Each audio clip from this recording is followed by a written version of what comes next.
You are Locked On Nittany Lions, your daily podcast on the Penn State Nittany Lions. Part of the Locked On Podcast Network, your team every day. What is up, Locked On family? I am Damian Parson, the host of the Locked On NFL Draft Podcast. Also with me, my guy, Corey Geiger. He is the host of Sports Central Radio weekdays in Central PA. And we're bringing in the live reaction, Penn State versus SMU. Not a game that we really expected to. It didn't go the way we expected, the way we hoped, Corey. We wanted a more competitive game. We wanted better than last night. I think you might agree with me. We got worse than last night. Yeah, I'm a fan of competitive games, Dame. This was not really a competitive game. Penn State. This was exactly what Penn State fans wanted to see. This is exactly what James Franklin wanted to see. And look, the bottom line was this was an impressive performance by Penn State. We can get into the stuff about SMU. Should SMU have even been here? You know, that kind of stuff. But this was a very impressive performance by Penn State, 38-10 victory, and looked fantastic, really, especially defensively. And as the game went on, the offense got better. No, 100%. I just want to give a quick shout out to our sponsor today. Today's episode is brought to you by Game Time. Download the Game Time app, create an account, use the code LOCKEDONCollege for $20 off your first purchase. The self-inflicted wounds by SMU, Corey, early in this game, multiple, almost back-to-back drives of interceptions. They went for it on fourth down, in kind of the red zone area where they were making a nice little drive, didn't get any points out of it. SMU, I feel like if they could have limited or even cut out those self-inflicted wounds, this game could have been a little bit better. It took Penn State's offense some time to get going.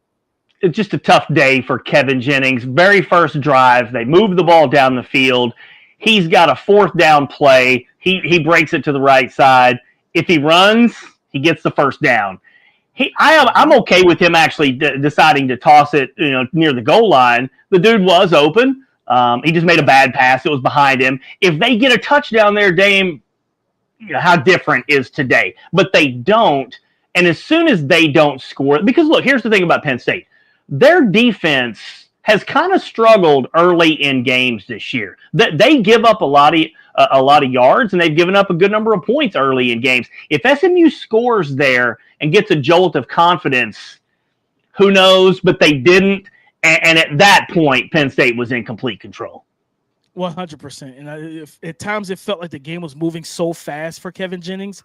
This defense has so much NFL. Again, being the host of Locked On NFL Draft, I talk about a lot of these guys. Abdul Carter, Danny Dennis Sutton, Kobe King at linebacker. And the crazy thing about it, Court, they were missing their best secondary player in Kevin Winston Jr., who's been out for the season, pretty much the entire season with an injury. I think it's been undisclosed. So not having him in that seat above the defense, right, to kind of flank those corners, this is a defense that has struggled at times. And it's like, okay, to me, the biggest matchup coming into this game, what was going to happen in the trenches?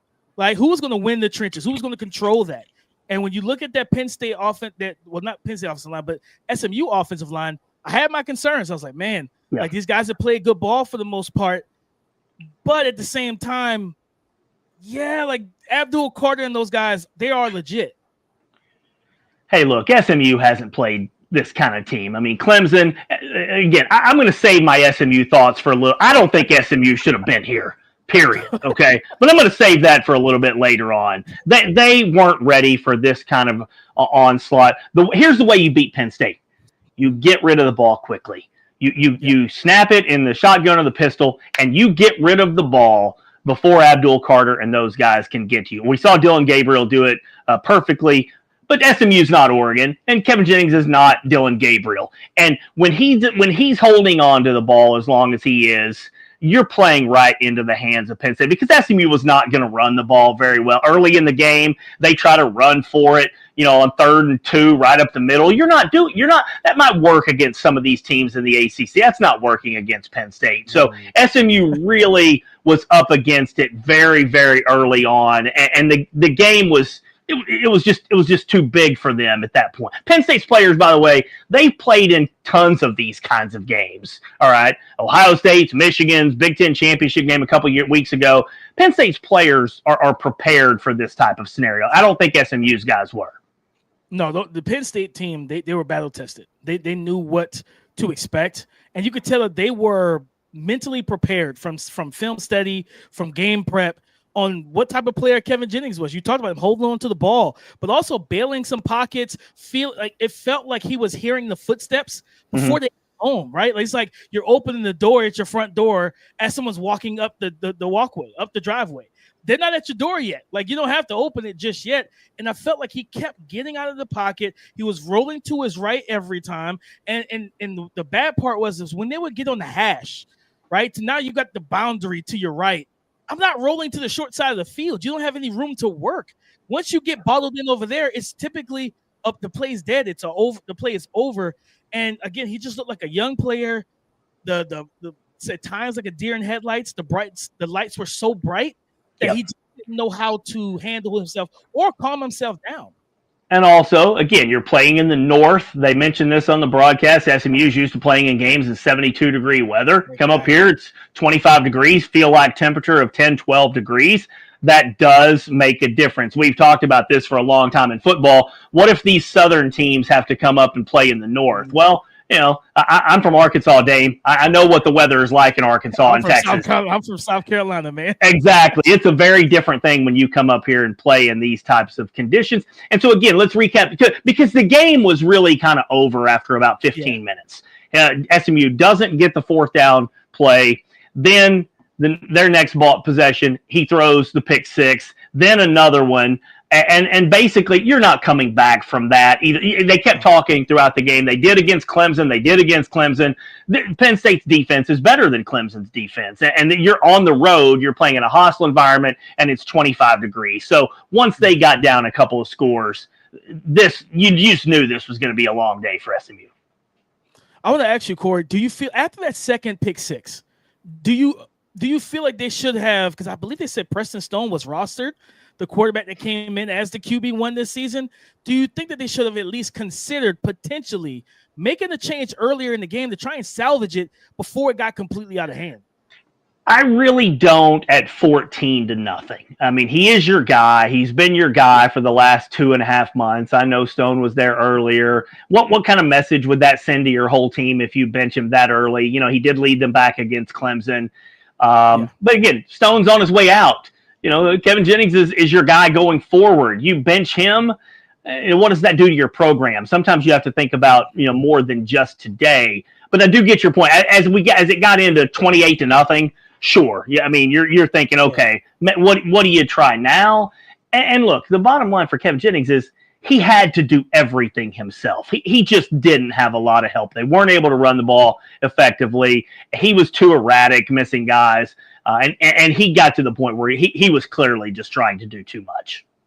Yeah, and that's where that youth comes in at. You know, we see it in the NFL every Sunday. When you get a young guy in there and if they get drafted to a not so great team and the rest of the talent around them is not able to elevate and uplift him on their shoulders, he's trying to uplift everyone else with his play. And it's like, that's when you get erratic decisions with the pick sixes. Now, you know, of course, like give credit to Penn State's defense, like that. Was it the second or third pick? It was the third, where it was like they got into the red zone and he's trying to get it over the defender, the outside linebacker / edge rusher, and that's just a great play. Sometimes you just tip your cap to the defense, right? But he did make those early 2 mistakes. They had a play where he was able, because he's a shorter quarterback too. He's a small guy.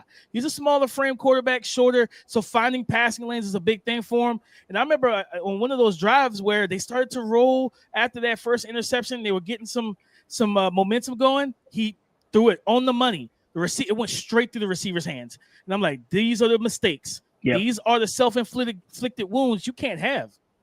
And again, it's 25 degrees. They're not used to that. I think if we're talking about the same pass, he threw a 100-mile-an-hour fastball at the receiver. The receiver's hands didn't even go up almost till the ball was past him. And so, but look, we can talk a lot about the mistakes SMU made, but Penn State came out and was just very impressive. Yeah. Penn State has a lot of really good players on both sides of the ball. You mentioned some of the guys earlier that you're looking at for draft spots down the road. Penn State's got a lot of talent. They developed their talent well.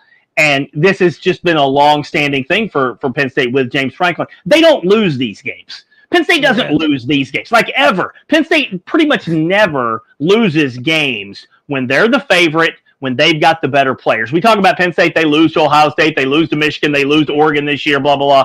Well, they're underdogs in those kinds of games. And the next round, by the way, I got to point this out because they'll go on to face Boise State in the Fiesta Bowl. The early lines on that game, Dame, Penn State's favored by 11.5 points, all right, which is a huge number against a number 3 seed. So you fully expect Penn State. I didn't expect 38-10. My score was 30-16.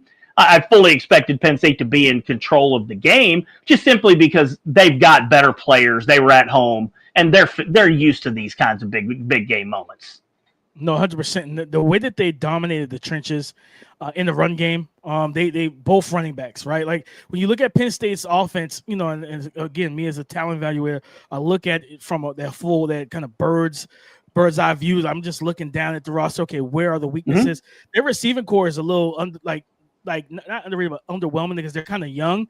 So you look at Tyler Warren, the tight end, Nicholas Singleton, and Katron Allen, the 2 running backs, and those 2 running backs both carried the ball over 10 times. They both averaged 6.4 yards per carry apiece, and they walked away to combine with 3 rushing touchdowns and well over 100 yards rushing. They dominated the trenches, and that was the area I was really concerned for SMU. I'm like, can you handle what you're going to have? Can you step up where your linebackers fill the run lanes? Are you ready for that? Like you said, 25 degrees, that first hit of a 225-pound running back and Nicholas Singleton at full speed.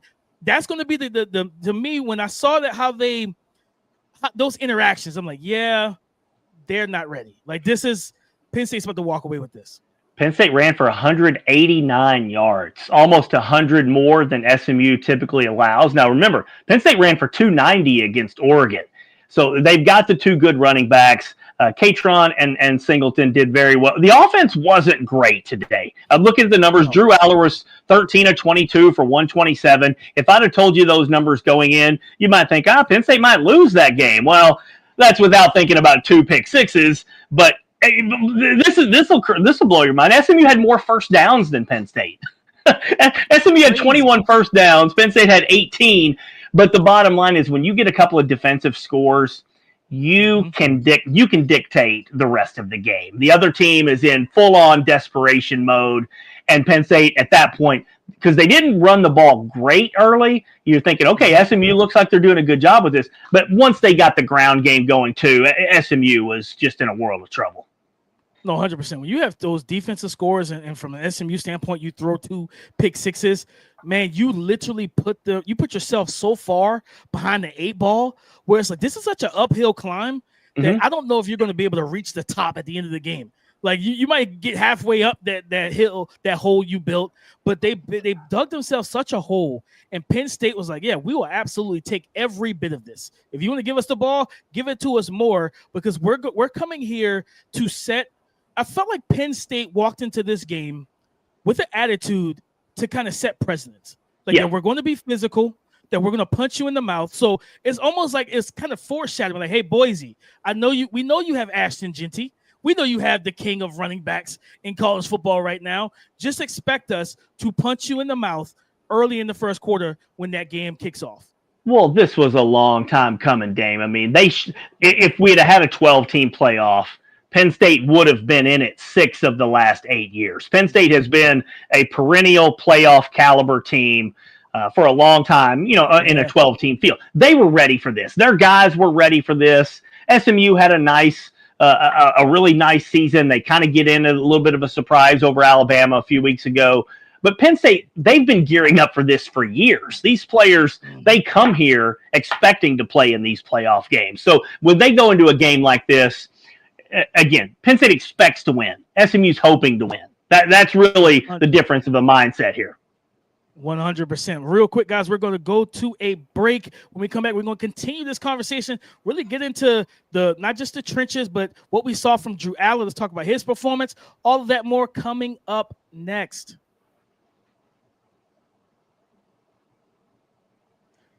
Did Rocket Money help you find any subscriptions you forgot about that you were paying for twice. That definitely happened to me. I had a few subscriptions that I didn't even realize I was still paying for, and Rocket Money made it so easy to track them all down. It's like having a personal assistant for your finances. Rocket Money is a personal finance app that helps you find and cancel your unwanted subscriptions, monitor your spending, and helps you lower bills so you can grow your savings. It brings everything together in one place, whether it's subscriptions, your spending habits, or even goals you want to hit this year. Rocket Money has over 5 million users and have saved a total of 500 million in canceled subscriptions, saving members up to $740 a year when using all of the app's premium features. Cancel your unwanted subscriptions and reach your financial goals faster with Rocket Money. Go to rocketmoney.com/lockedon today. That's rocketmoney.com/lockedon. Once again, that's rocketmoney.com/lockedon. Today's episode brought to you by Game Time. Game Time has a new feature called Game Time Picks that makes getting tickets for your favorite live events even easier. And I'm not just talking about sports, comedy shows, concerts, all of it. You name it, they have it. Game Time Picks filters out the fluff to show you only incredible deals on great seats so you don't have to waste time searching through thousands of tickets. Some of the things I love about Game Time, guys, they show the seat views. So for every seat in the venue, they show the view so you know what vantage point you will have before you purchase your ticket for yourself or your family. They have lowest price guarantees, event cancellation protection, job loss protection, and more. Take the guesswork out of buying tickets with Game Time. Download the Game Time app, create an account, and use the code LOCKEDONCollege for $20 off your first purchase. Terms apply. Again, create an account and use the redeem code LOCKEDONCollege for $20 off. Download Game Time today. What time is it? It's game time. All right, guys, back to the action here. Drew Aller, Corey, 13 of 22, 127 yards. And this was a young man that recently, before this game, he said, hey, I'm not going to the NFL draft. I'm coming back to school. And for a lot of us, especially in the draft community, I talked to scouts. This is a guy that they like. 6'5", 235 pounds, big rocket arm. We saw his mobility on that one run down the right sideline. They tried to push him out. He kept his balance, got an extra 5 to 6 yards, put him in the low red. He didn't play like their offense wasn't great passing the ball in this game. And they were at home. They're used to this, Cole. But this is a situation where, honestly, if I'm Drew Aller, I say, you know what? Appreciate it, Kevin Jennings. You gave me a mulligan. Yeah, I mean, Penn State played really well offensively against Oregon, putting up 37 points and ran the ball great in that game. I think they really knew they were going to be able to run the ball coming into this game. And again, you get a couple pick sixes early. It changes some of the things that you feel like you even need to do yourself offensively. Drew missed a couple plays on the first couple series, and you're like, okay, well, what's kind of going on here? Because Penn State got the ball first. Drew, wasn't able to get anything going there. SMU drives, and then Penn State's not able to get anything going. Drew missed a third down pass.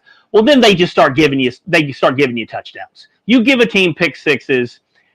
Drew does not have to win a lot of games by himself. Drew is still, I know this sounds bad, he's still kind of in that game manager mode to where he can hand off to Singleton and Allen a good bit, get Tyler Warren involved. The wide receiver situation has been a mess all year. Some guys caught some passes today. That was good to see for Penn State. But look, Drew doesn't need to come out and throw for 300 yards for Penn State to win, especially when the defense plays like this. So all in all, I mean, hey, Drew Aller had a nice, easy, comfortable day. Wasn't really pressured much at all. Well, a couple times, but it was pretty much unscathed. And you get out of this, you're up 28-0 at the half.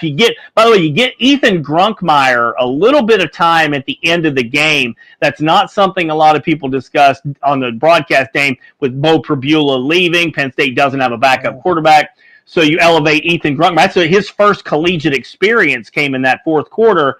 And so if something were to happen to Drew here or there, at least Ethan Grunkmeyer has been on the field for a few plays now. No, 100%. I completely agree with that. And because of the fact that, and I mean, and let's talk about it. College football. They have to figure out this transfer portal stuff. Nobody should be able to transfer during the playoffs, during bowl season. No, you sit there, you wait till the season is over. The NFL, like I want them to. No, this is not the NFL. But once you start, and I'm all for players getting paid. Don't get me wrong. But once you started venturing into that realm, you kind of make it similar to the NFL in the sense of, hey, like financial gain, the way that guys are going to, they want to operate with their money, things of that nature. You need to set your season up, in my opinion, like the NFL. NFL, after they have a trade deadline, after the trade deadline, you're stuck. If you want to get off of your team, you got to wait till after the season. Same thing needs to be in college football. Like Preston Stone, after being benched, week 1, shouldn't have been able to say, okay, I'm done. I'm out. I'm going to the portal. And it's like week 2 of the season. Let's make these players wait. You signed up here. You signed your letter of intent. You went here. Let's wait. But so Bo Prabula being able to just declare, I'm leaving. I'm entering the portal as we're game prepping for our first playoff matchup is insane to me. And college football, the decision makers need to get this under control. Yeah, there's no question. Bo's a really good dude. He's a great teammate. He gave his heart and soul to Penn State. Yeah. Somebody described it this way. College football, you have your draft, which is signing day. You have your draft, your playoffs, and free agency all going on at the same time. That's ridiculous. You don't have free agency going on in the middle of the NFL playoffs. You don't have free agency going on in the middle of the MLB or NBA playoffs, but you have free agency taking place in the middle of your championship tournament because college football is just ridiculous. Now, look, one thing I saw that could alleviate all this is push spring ball back to May and June. All right, get on more of the NFL schedule because right now you're still locked onto the academic calendar schedule. You got to get spring ball done during the calendar year. But if you push spring ball back to May or June, kids could finish their current semester, at a certain school, then go to the next school in May. I don't know if there's ever going to be a great solution to all of it, but I do know this. How did these geniuses, air quote geniuses, not figure out when they put these rules into place that you would have situations like guys needing to transfer during the playoff? It's absolutely insane. I think and to your point, I think Nick Saban was saying that on College Game Day too. Is like, yeah, if you have to stay on your team for spring ball in like February, March, stay there. And if you have to transfer out in April or May, then you transfer out and then you go fight for that roster spot and that starting spot after that. They have to figure out this schedule because nobody should be in the portal right now. No one should be like coaches in college. Because to me, it's unfair, right? When you look at the coaches in the playoffs, they can't recruit these transfer portal guys. They're trying to get ready for the playoff. Like they're trying to win a national championship. So they got to figure that whole thing out. I'm looking at some of the comments here. John Getz said all of the picks from SMU kept Penn State's offense off the field.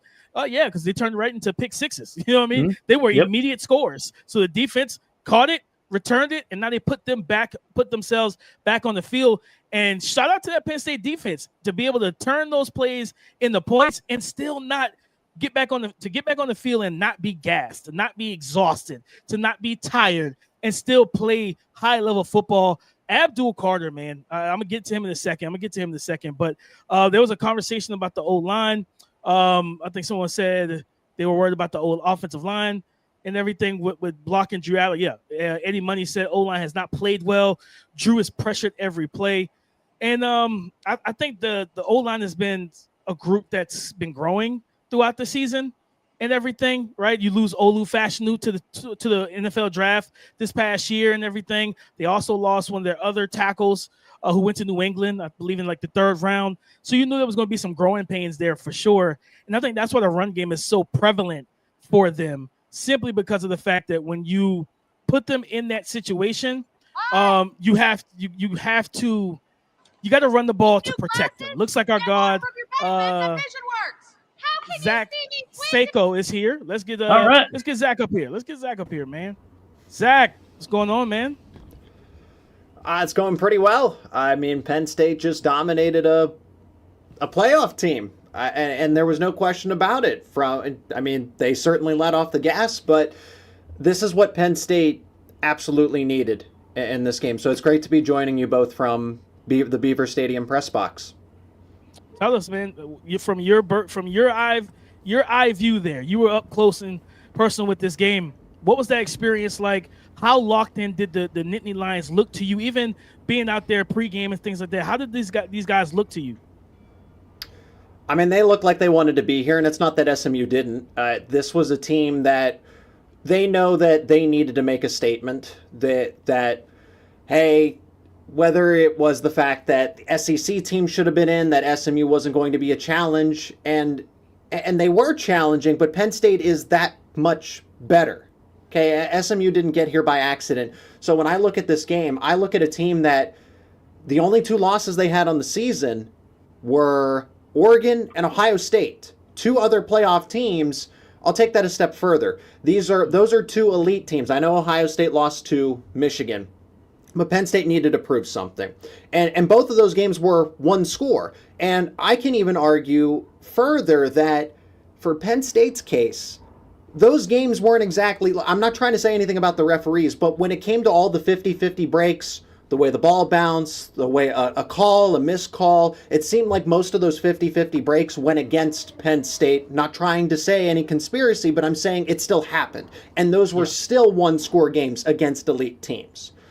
My point is that Penn State should be considered a serious contender for the college football playoff championship. Part of that helps that, yes, you're playing SMU and now Boise State, but Notre Dame, Georgia, anybody else that they could potentially meet in the semifinal does not overwhelm them, and neither do Oregon and Ohio State. So Penn State made a statement because they had to, but they were always going to because they're that much better than SMU. That's a good point. Good point. And looking at the chat here, Jeffrey Ford says he feels like Drew Aller doesn't like playing in the cold. He said it's obvious those throws were off and he couldn't grab the ball. I just feel like he was a little amped. You know what I mean? Anytime you see a quarterback miss high like that and different things like that, it's just they're very amped up. And with Drew, he's a guy that you could tell he wears his emotions on his sleeves. Like he wants to help lead this team to victory. And I'll never fault a player for that. I think he's fine playing in the cold. Luckily for him, I'm pretty sure they're going to be in domes the rest of this whole college football playoff, so you don't have to worry about that and everything. John Getz did drop a comment. He said he feels like Drew ignores way too many checkdowns. Tom Brady doles the ball quickly. I was yelling to the sideline like the guy, but he needs to speed up those reads. Talk to me, Zach. Do you feel that he's ignoring some of these checkdowns? I don't think he's ignoring them enough, because what I saw was that he would opt for the check down. Kadron Allen, Nicholas Singleton, Tyler Warren. Yep. I think one of Drew's biggest weaknesses is he leaves his first read too soon. Because I remember back to a play at SMU, the two biggest weaknesses for SMU's secondary is defending the seams, whether that's by personnel, design, whatever that is. They give up big plays through the seams, or they give the curl route. And Penn State was hitting the curl route pretty more often than not. But there were times if you just let the play develop, you could have Khalil Dinkins for a big play. He missed Tyler Warren, so he was trying to go there, but if Drew would just hold on to his first read for a half second longer, and I've never played quarterback at the Division I level, so that mental clock that he goes through, if you can train him to just stay with that first read, because Andy Kotelnicki draws it up that way for a reason, he's only going to get better. I am not going to be too harsh on a 20-year-old quarterback here, but if I'm going to criticize anything, it's that Drew does not stay with his initial read long enough and opts to go to the check down when really sometimes he shouldn't. I was laughing, Zach, because it's kind of typical some Penn State fans to be griping after a 38-10 win. Like, who the hell cares? Seriously, what difference does it make that Drew missed a couple of plays here in a game where you're up 28-0 at the half? So, but Dane, we get that a lot from Penn State fans. People have told me for 20 years, Geiger, you're too critical of Penn State. Well, you know who else is too critical of Penn State? All Penn State fans, really. That's it's crazy because am I wrong, Zach? 38-10. It was 28-0 at half, and I said, I'm like, if the defense is going to play like this, I was responding on X because they said, I just wish the offense would get going. Drew Aller's terrible today. I'm like, does it matter? If the defense is going to force 3 turnovers in the first half and almost had 4 or 5 other chances, what's there to not like, to complain about? Drew Aller can just sit on the sideline. The defense did all the work today, and sometimes it's just those kinds of games. Offense will have to bail out the defense will have to bail out the offense, and today, in a cold weather game, I don't think anybody was going to have a great day offensively, and we saw that in South Bend. We're probably going to see that in Columbus tonight. It also helps that there are 2 top 3 defenses that are going up against each other. But my point being is that this weather is unforgiving, and not a lot of teams play in these situations. Ever. This is a new precedent. And with what is on the line, it is win or go home. So low-scoring games, cautiousness, that hesitation, you're just going to see that, especially in the first round of the college football playoff, because we've never had something like this before. Dame, if I can bring this up, because I waited 30 minutes on this, and I want to get Zach's opinion too. Zach, we were talking earlier that Penn State's ready for games like this because these guys play a lot of huge games. They play elite opponents. They're ready for situations like this. I don't think SMU was remotely ready for this situation. They weren't ready for the situation in the ACC championship game, getting down so big early before kind of coming back. I feel very strongly that SMU should not have been in this game. I think it should have been Alabama, and you can argue left and right. Alabama lost to Vandy. Alabama lost to Oklahoma. But to me, the committee's job is to get the 12 best teams, not to set some kind of precedent that we've got to still have the importance of the conference championship games and all that kind of stuff. To me, I'm a college football fan, and I turn on this game, and it's 28-0 at the half. There's no way Alabama's down 28-0 at the half. Yeah, I think the committee failed us, quite frankly, by putting SMU in this spot. Hindsight's certainly 2020. The committee has egg on its face. I'm not afraid to admit all of those. I thought Alabama was going to be the 11 seed. When Penn State was announced the 6 seed, I'm like, man, the Crimson Tide is coming to Beaver Stadium, and a revenge opportunity from that home and home series around 2011, 2012, right? And they didn't get in, and it was SMU.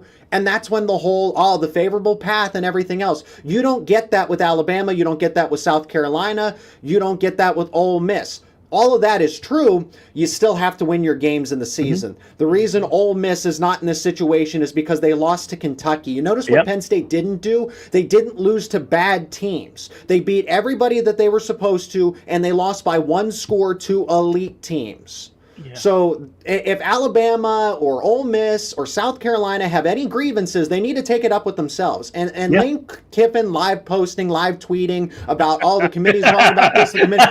Dude, focus on your own program. You lost to Kentucky. And that's a great point. Zach, we were discussing this earlier.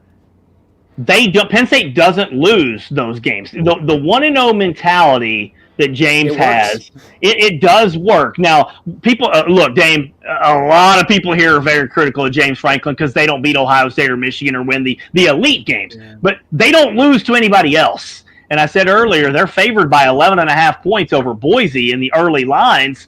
I'd be floored if Penn State were to lose that game. Penn State doesn't lose those kinds of games. And so there's a lot to be said, I think, for the program that James Franklin has built in guys buying into that 1-0 mentality and being ready to play every single week.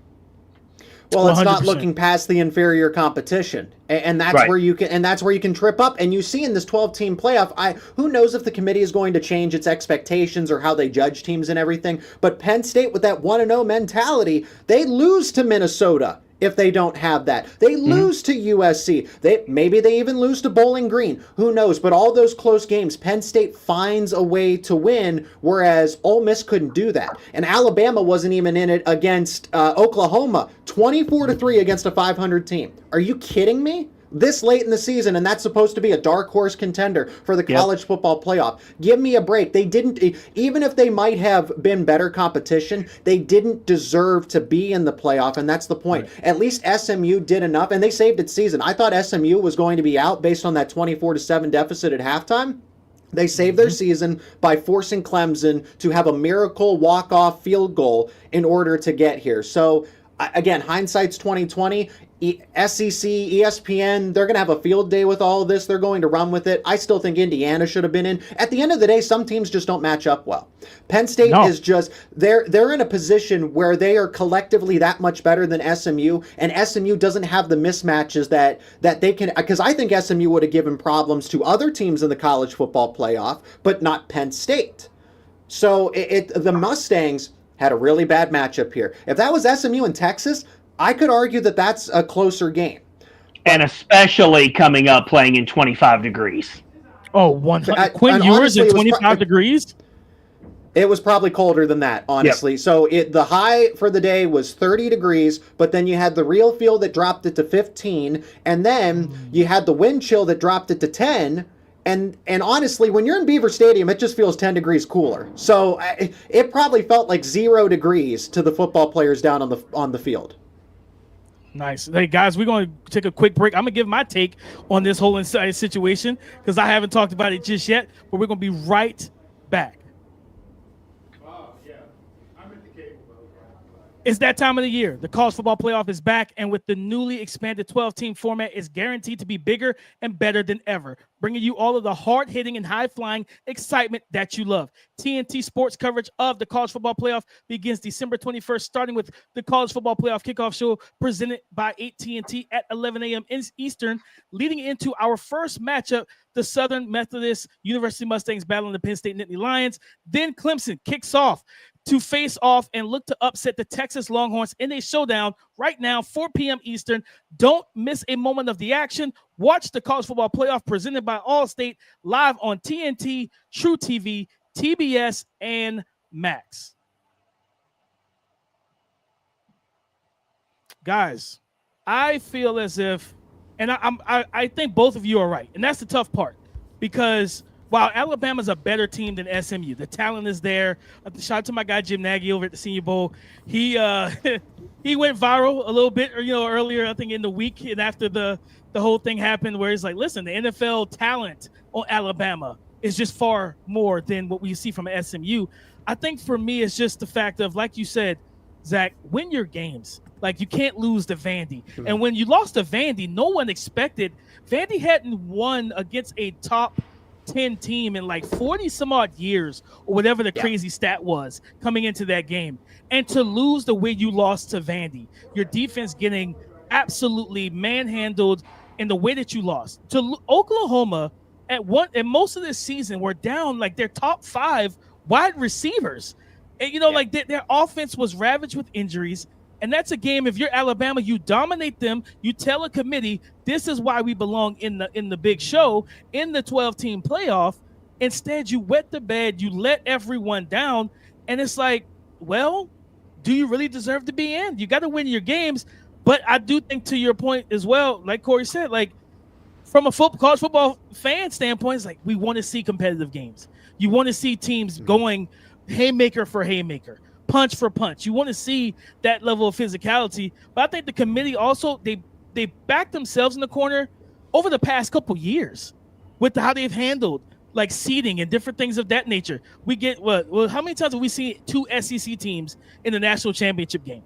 Like, and fans complained about it. Nobody wanted to see LSU Bama part 3. No one wanted to see Georgia Bama part 3. We wanted to see new teams and new, like TCU. Yeah, they got blown out by Georgia the other year, but they beat Michigan to get to the national championship game. And I think for me, I look at the committee is if you wanted to roll with these 12 teams, okay, cool.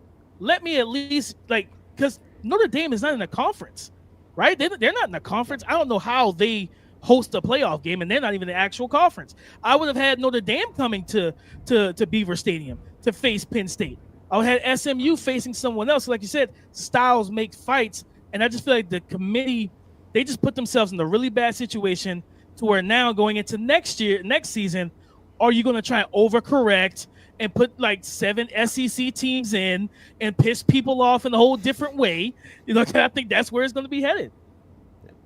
Let me take that a step further. I think that the whole format is wrong. The format is bad because now you have a Boise State team. We want to talk about Penn State doesn't play a good level of competition. Their schedule was weak. SMU's schedule was weak.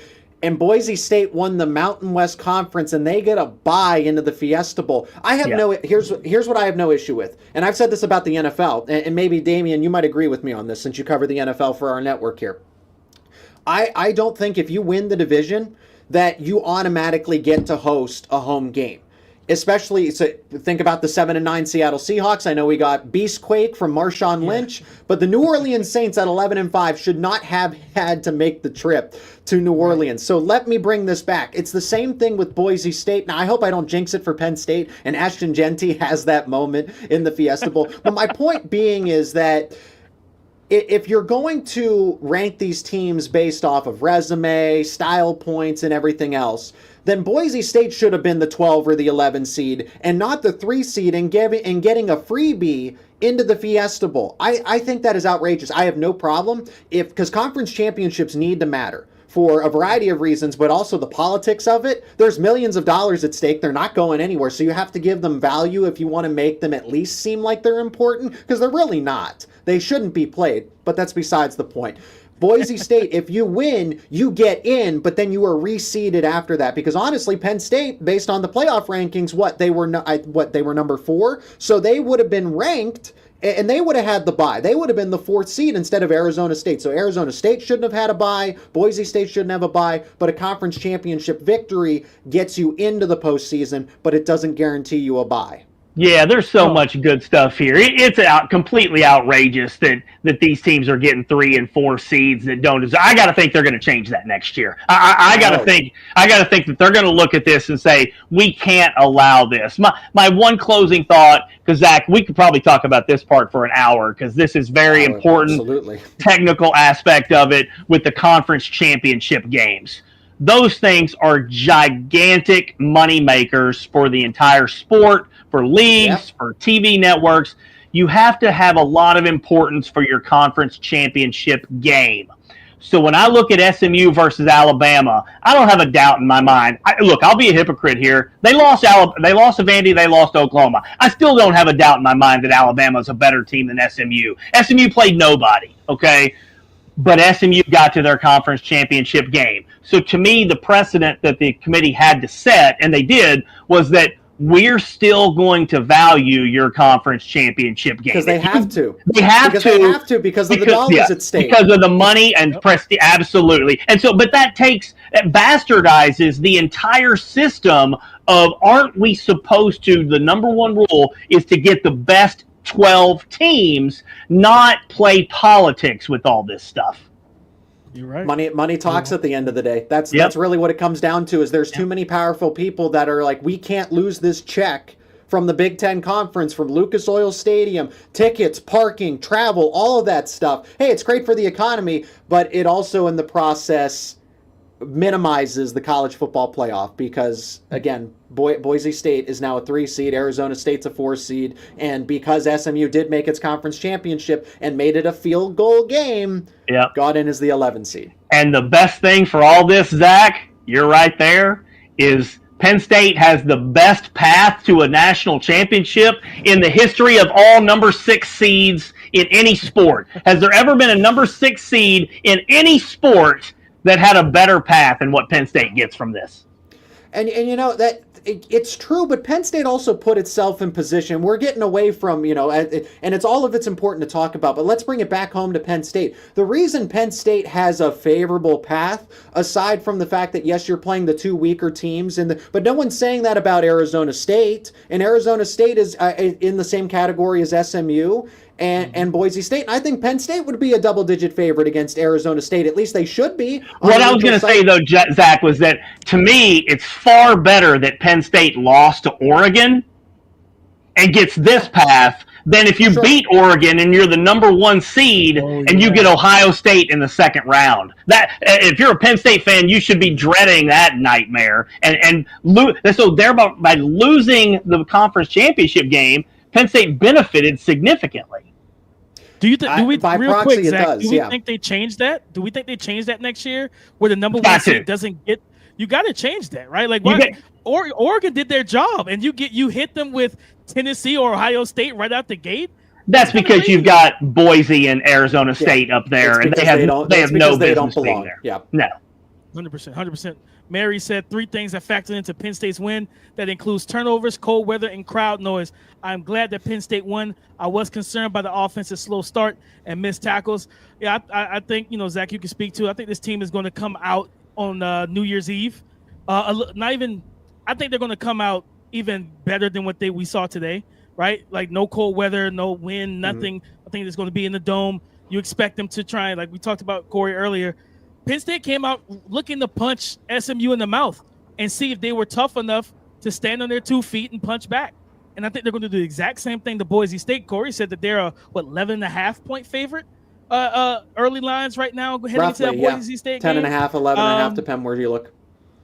I don't hate that, but I hopefully for Penn State you didn't jinx them. Hopefully Ashton Jeanty does not give us a Beastquake type of moment against your Nittany Lions. I think you guys have such a great path to get to the national championship game and make a lot of noise.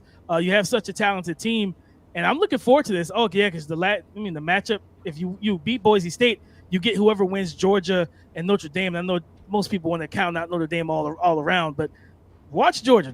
This is not your mom and pop's Georgia team. This is not the same team that we've seen over the last 4 to 5 years. So any closing arguments, fellas? I like what Mary pointed out about this team, but I want to point to the idea of the pendulum.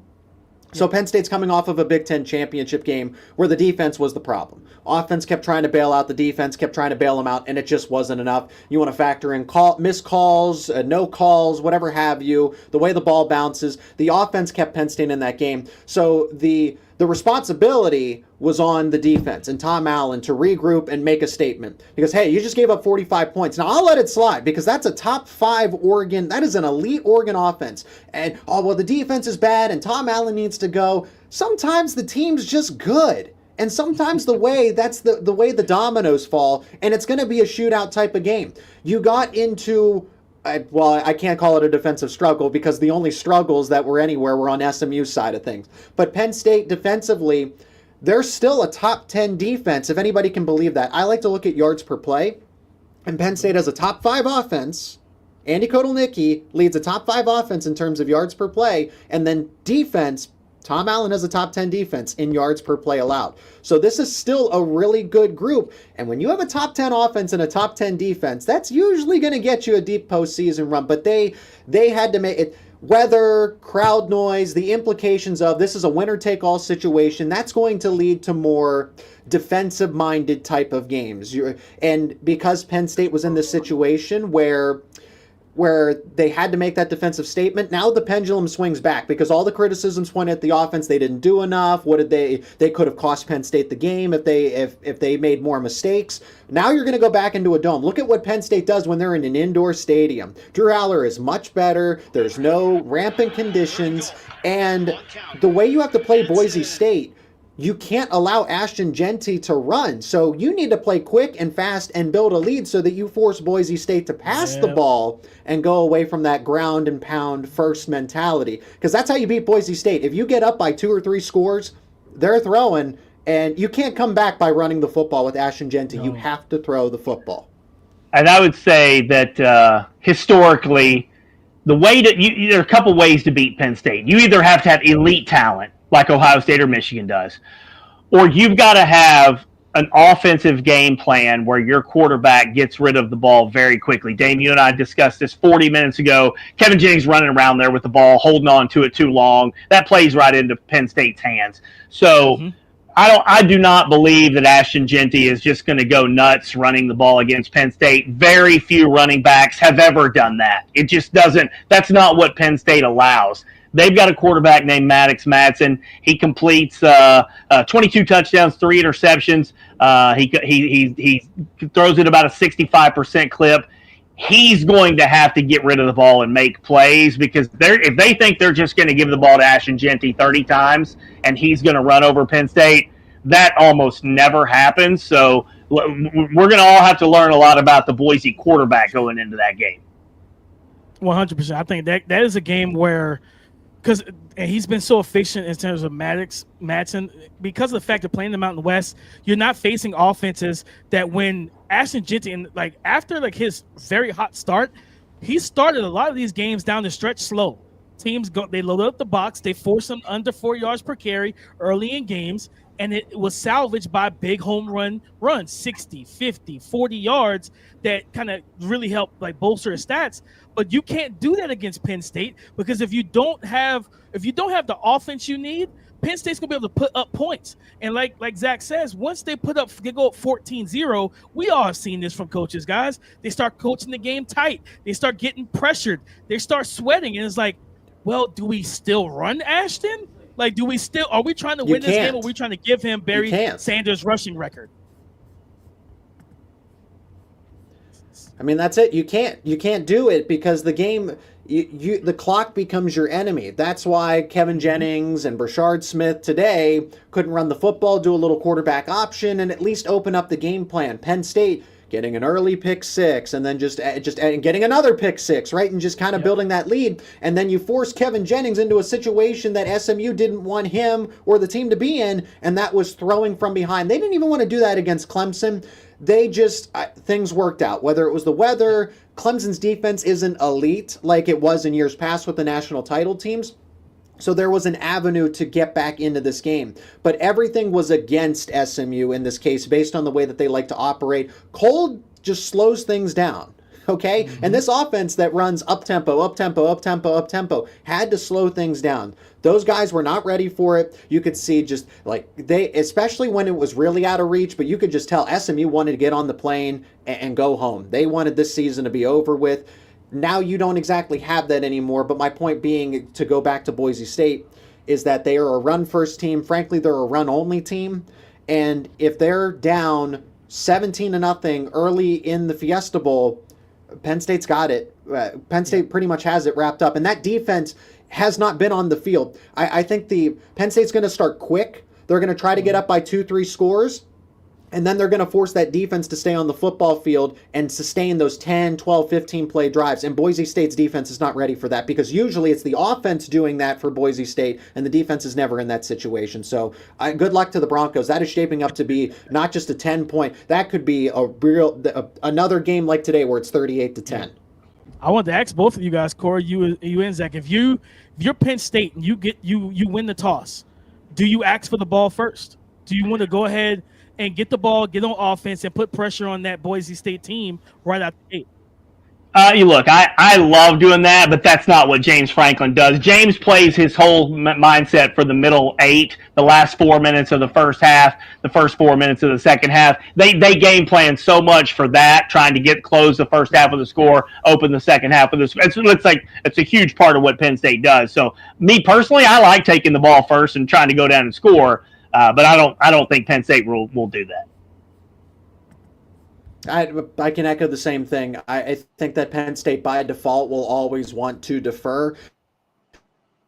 And again, if Boise State is playing from behind and you have a 2-3 score lead going into halftime, which Penn State fully expects, then you get the football and you can continue to play keep away. So it just kind of plays into what Penn State is anticipating when they're in the Fiesta Bowl. They probably imagine, hey, we're going to be up 21-3 at half, and then we'll get the football to start the second half, hypothetically, and that's when you put together that key 12, 15-play drive, even if it ends in a field goal. But if you can knock off 8 to 9 minutes in the third quarter, that is a big win in itself, because Boise State is not prepared to go up-tempo. They are not SMU, where they're just always going to be in a game based on personnel and based on the game plan and how their system operates. Boise State is not built for that. They need to win in a rock fight, and they always need to be within one score, and that's not going to happen.